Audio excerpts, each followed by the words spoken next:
Bonjour, bienvenue dans ce nouveau temps de méditation de la parole de Dieu. Vous êtes un sujet de bénédiction et de ce fait je suis béni. Amen. Nous continuerons notre méditation du livre de la Genèse. La dernière fois, nous avons médité au chapitre 11 et nous avons vu la place importante du Saint-Esprit dans nos vies, celui de maître d'œuvre du royaume des cieux qui était là pour nous révéler Christ, mais plus encore pour accomplir les desseins de Dieu au travers de nos vies. Je prie que cela soit votre partage et mon partage au nom de Jésus. Aujourd'hui, nous allons continuer notre méditation, toujours du livre de la Genèse, du chapitre 12, chapitre 15 et 16. Que s'est-il passé? La Bible commence avec l'obéissance d'Abraham, à savoir quitter son pays vers la terre promise. Une partie du parcours, il le fait avec Saraï, Lot, son neveu, des serviteurs et son papa. Et la Bible nous dit qu'à Charan, le papa d'Abraham, Térak, décède. Et le reste du parcours, il le fait sans lui parce effectivement, il est décédé. Une fois arrivé à Canaan, Dieu fait une promesse à Abraham. L'Éternel apparut à Abraham et dit, « C'est à ta descendance que je donnerai ce pays. » Et les Cananéens occupaient déjà le pays. Le pays où coule le lait et le miel est un pays qui était déjà occupé par un peuple qu'on appelle les Cananéens. Canaan descendait de Cham, alors qu'Abraham descend de Sem, tous deux fils de Noé.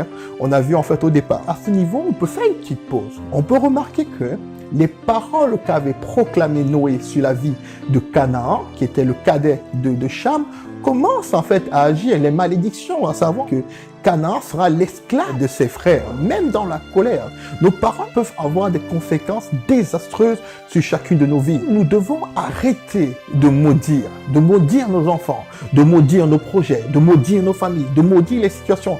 Quelle que soit l'épreuve, quelle que soit la cause, quelle que soit la raison, nous devons donner des paroles de bénédiction. Si nous nous trouvons dans des situations vraiment compliquées, nous avons vu au départ ce qu'on a appelé une redirection divine. La capacité de donner une autre destinée aux situations et nous verrons la gloire de Dieu se manifester au nom de Jésus. Amen. Donc, si nous continuons notre méditation, effectivement, Dieu décide de donner ce pays, Canaan, à la descendance d'Abraham.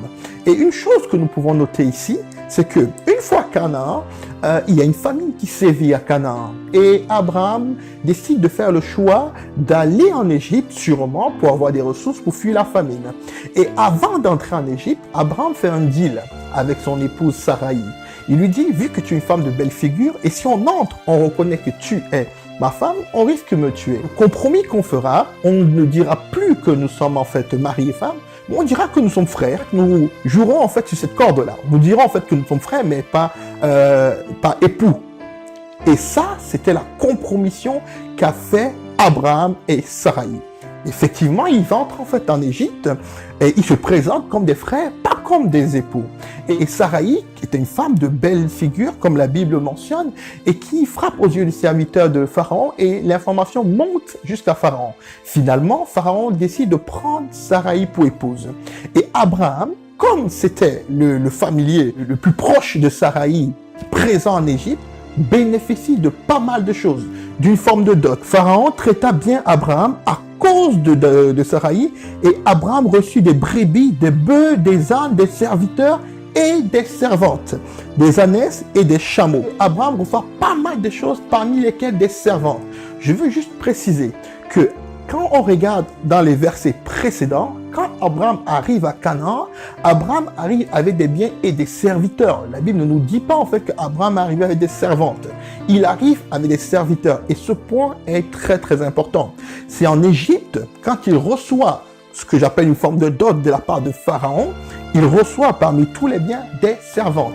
Mais la Bible nous dit que l'Éternel frappa le Pharaon et sa famille de grands fléaux à cause de Saraï, la femme d'Abraham. Alors le Pharaon appela Abraham et dit, « Qu'est-ce que tu m'as fait? Pourquoi ne m'as-tu pas informé que c'est ta femme? Pourquoi as-tu prétendu que c'était ta sœur? De ce fait, je l'ai prise pour femme. Voici maintenant ta femme, prends-la et va-t'en. » Le Pharaon donna l'ordre à ses gens de le renvoyer, lui et sa femme, avait tout ce qui lui appartenait. Donc du coup, tous les biens que Abraham avait récupérés de la part de Pharaon, le Pharaon lui a dit de complètement aller avec tous ses biens. Quelqu'un peut se dire que Abraham était béni par le pharaon. Pour moi, en fait, je ne pense pas que c'était une bénédiction, selon Dieu. Pourquoi? Parce que la Bible nous dit, en fait, dans le livre de Proverbes 10, 22, que c'est la bénédiction de l'Éternel qui enrichit et il ne la fait suivre d'aucun chagrin. Du moins, c'est comme ça qu'on reconnaît la bénédiction de l'Éternel. Elle enrichit, premièrement, et de deux, il ne la fait suivre d'aucun chagrin. Qu'en est-il de la bénédiction d'Abraham? Qu'en est-il de tout ce qu'Abraham a reçu de Pharaon? Nous le verrons en fait plus tard. Mais en tout cas, Abraham ressort d'Égypte, retourne à Canaan avec tous les biens qu'il a eus. Et ici, quand nous passons directement en fait au chapitre 15, le Seigneur apparaît en fait à Abraham, établit une alliance avec lui. Il lui promet une descendance. Et Abraham lui dit, tu sais, je n'ai pas d'enfant, je n'ai qu'Élézer, mon serviteur. Mais Dieu garantit à Abraham, en fait, qu'il aura des enfants. Il lui demande de compter les étoiles et tout. Et comme nous savons, Abraham croit cette parole. Et la Bible dit, en fait, que cela lui fut imputé à justice. Mais au chapitre 16, Abraham a une discussion avec son épouse Saraï. Saraï ne croit pas que Dieu leur donnera un enfant. Parce qu'elle juge, ils sont assez âgés, ils sont avancés en âge. Et Saraï propose une option, une seconde compromission à Abraham. La seconde compromission de Saraï se basera sur la première compromission qu'on verra ensemble. Qu'est-ce que Saraï propose à Abraham? Saraï, en fait, propose à Abraham sa servante qui s'appelle Agar. Et la Bible nous dit, en fait, exactement, dans le chapitre 16, Saraï, la femme d'Abraham, ne lui avait pas donné d'enfant, mais elle avait une servante égyptienne du nom d'Agar. Vous vous rappelez en fait que les servantes égyptiennes, Abraham les a eues quand il était en Égypte, pas quand il arrivait à Canaan. Oui, d'accord. Saraï dit à Abraham, voici que l'Éternel m'a rendu stérile, aie des relations avec ma servante, peut-être aurais-je par elle des enfants. Abraham écouta Saraï.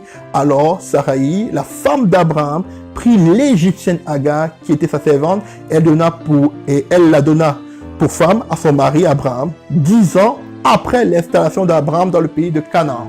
Donc Abraham avait 85 ans à cette époque, parce que quand Abraham arrive à Canaan, il a 75 ans. Nous voyons ici en fait une seconde compromission. Qu'en est-il de ces deux compromissions qu'ont choisi Abraham et Saraï?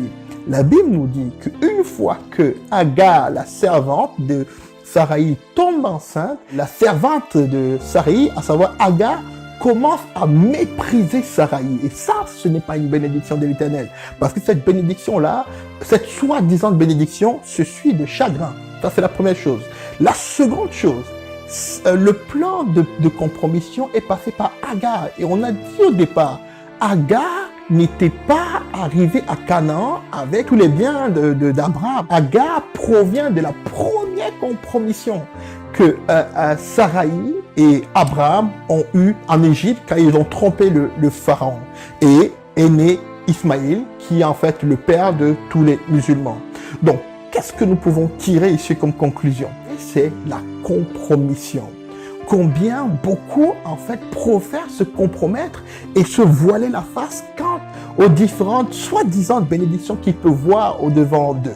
Peut-être aujourd'hui, vous pouvez vivre des situations, une situation où vous n'êtes pas marié, mais vous vivez dans la compromission. Vous êtes par exemple au travail, mais vous êtes dans la compromission. Dans vos familles, à l'église, vous vivez dans la compromission. Dieu nous demande d'arrêter cette vie de compromission. De la compromission naît notre déchéance. Ça conduit en fait à des situations complètement contraires à la volonté de Dieu dans nos vies. Je vous exhorte de vivre une vie complètement au dehors de la compromission. Nous sommes chrétiens, nous n'avons pas à vivre dans l'immoralité. Nous n'avons pas à avoir des copains, de copines. Nous n'avons pas en fait à avoir des relations intimes avant le mariage. Nous n'avons pas en fait à voler, nous n'avons pas à mentir. Nous n'avons pas à faire toutes ces choses-là. Ça, c'est ce qu'on appelle une vie de compromission. L'ennemi pourrait nous corrompre au travers des petites choses que nous avons aujourd'hui. La Bible nous répond à quoi sert-il à un homme de gagner le monde s'il perd son âme? Je prie que cela ne soit ni votre partage, ni mon partage dans le nom de Jésus. Parce que nous aurons fait le choix de ne pas vivre dans la compromission. Nous aurons fait le choix de laisser le maître d'œuvre, le Saint-Esprit que dans de nous, accomplir les desseins de Dieu au travers de nos vies, au nom de Jésus. Amen. Je vous remercie encore de ce temps que vous avez consacré pour cette méditation du chapitre du livre de la Genèse. Et vous dis à la prochaine pour un prochain temps de méditation. D'ici là, soyez infiniment bénis et que la grâce de Dieu repose sur vous, sur vos familles, sur vos projets et sur tout choses dans lequel vous serez impliqués directement et indirectement dans le nom de Jésus. Amen.